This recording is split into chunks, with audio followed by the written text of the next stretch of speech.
Buhay pa pero inaanod na at napapalitan ng galit ang bukang bibig noon na pagiging matatag o resilient ng mga Pinoy. Sa gitna yan ng mga sakunang pwede sanang napigil ng mga proyekto kung walang kurakot. Nakatutok si Mark Salazar. Nakasanayan na ng mga taga Roxas District, Quezon City ang malubog sa baha. 3 beses pa nga kada taon sa mga nakausap ko rito sa Gumamela Street ng distrito. Sinisisi nila yan sa maling flood mitigation project na ito na nagpalala raw sa kanilang sitwasyon. Kasi po nung time, wala akong harang yan, mabilis lang umagos ng tubig. Eh ngayon, magmula nung sinabing sarahan yan, ayun ang tubig. Hindi na makalabas. Eh, mas matindi naman po ng baha. Imbis na panagutin ang maling flood control project, natutunan na lang ng komunidad na ito kung paano mamuhay sa baha. Kailangan lang may bangka sa bawat isang grupo ng bahayan. Permanente na rin itong lubid nila sa mga poste para may kakapitan habang nag-evacuate sa rumaragas ang baha. At ang kanilang warning system gamit ang malalaking megaphone sa bawat kanto. Sanay na po kami.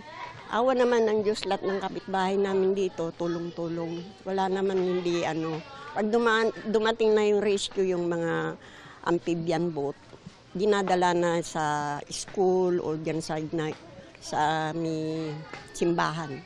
Matagal na sa kasaysayan ng Pilipino ang resiliency o pagiging matatag ayon sa isang sociologist. Yung lugar natin ay nasa isang lugar na kung saan tayo ang gateway sa Southeast Asia. Yung lugar natin ay nasa isang lugar na kung saan yung unang takbo ng bagyo, tayo yung unang matatamaan. So for recorded history, we are really resilient. Even ang mga foreigners na nanirahan na dito, sabihin natin nakapag-asawa na ng mga Filipino, Filipina, nakikita nila na we are resilient and they too became resilient too. Nakalakas pa sa resiliency ang pagiging relihiyoso ng mga Pilipino. Ang paniniwala natin sa Poong May Kapal, sa Diyos, sa Bathala, na ito ay nagpapakita lamang ng isang mensahe na may kailangan tayong baguhin. Hindi rin bago sa mga Pinoy na idaan sa tawa at ngiti ang mga pagsubok.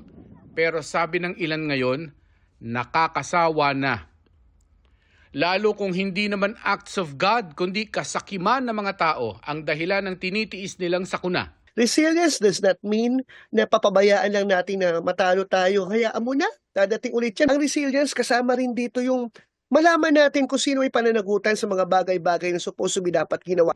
Sabi ni Dr. Christopher Berse, ng UP National College of Public Administration and Governance, idinidikta ng batas sa gobyerno kung paano tayo magiging resilient, kaso hindi naman sinusunod. Ang goal natin is that as we spend more on prevention and mitigation and preparedness, let's say sa baha, mas mababa na. So ibig sabihin, mas kukonti yung kailangan ayudahan. Pero tila baligtad ang ginagawa para umasa tayo sa mga politikong namumudmud ng ayuda.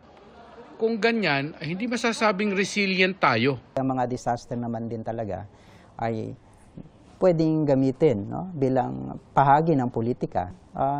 Kapag mas resilient na yung mga communities natin, mas kukunti na lang dapat yung mga kailangan o kakailanganin na ayuda. Nakagagalit ang flood control scandal, pero sa pagputok nito, parang baha rin, hindi mapigil ngayon ang paniningil ng tao sa pananagutan. Sana nga hindi humupa ang galit na yan. Hindi ito katanggap-tanggap at dapat ay talagang ang mga tao mismo ay magumpisang mag-monitor, maningil, no, kung ano yung dapat na ibinibigay na serbisyo ng gobyerno. Para sa GMA Integrated News, Mark Salazar, nakatutok 24 oras.